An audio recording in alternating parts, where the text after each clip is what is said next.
It's no secret that the best players in the world are shallowing their golf club when they come in to hit the golf ball, but so why are a lot of golfers still coming in too steeply when they come in to hit the golf ball? We're going to talk about the misconceptions about how we're actually going to shallow the golf club, and one element of the golf swing that if you're not doing it correctly, there is no amount of shallowing that is ever going to help you. So firstly, shallowing is essentially when this club shaft works more horizontal or it gets more behind us. Those are the two ways that we can essentially shallow the golf club. But it might not actually be just trying to fix this that we're looking for. And the reason why is because when we're trying to shallow the golf club, we're trying to rotate the forearms in this amount some way. And so as we can do that, we can see that that club face is actually going to get quite significantly open. So if I just come into the golf ball and I already have an open club face, and then we try to get you to shallow the shaft more often or more consistently, then that face is still going to be significantly pointed out towards the right. And so in reality, we don't actually want to shallow the shaft because then we're going to have less of a chance of striking the golf ball towards our intended target. Everything's just going to go right from there.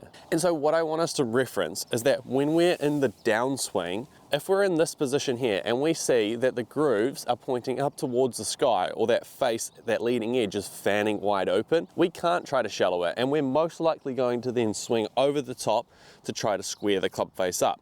Because if we just swung from the inside and shallow, it's going to send it 45 degrees right every single time. And so for us to actually improve that downswing positioning, what I want us to try to understand is what the wrist positioning is doing when we're coming in to hit the golf ball. So if I'm transitioning in the downswing and I just twist my logo down towards the camera, then that's going to make it close the club face, it's going to make it shallow the golf club, and then it's going to make it a lot easier for me to present my club face square at impact and hit the golf ball straighter. And so during your golf swing, I want you to check to see if your logo is actually crunching towards that top side of the forearm.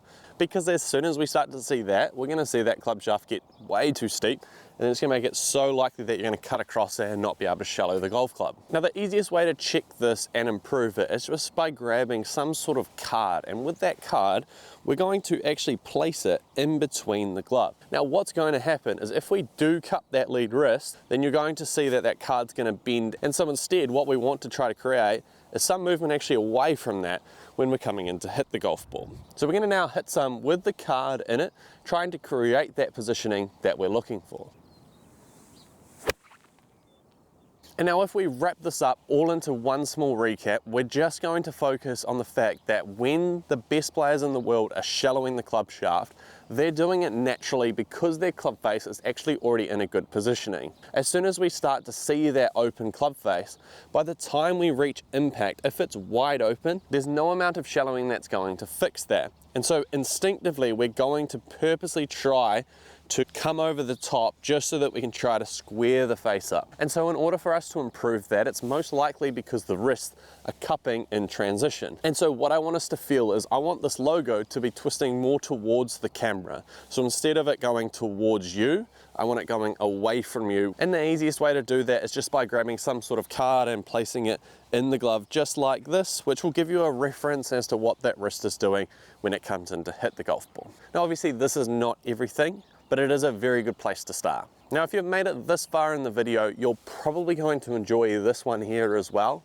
And just as a little thank you for making it all the way towards the end, I'm going to drop a link to my free 45-minute practice session guide that will give you the ability to practice more efficiently and just give you the understanding of what the best players in the world are doing when they are practicing their golf game. And just like always, thank you for watching, and we'll see you in the next one.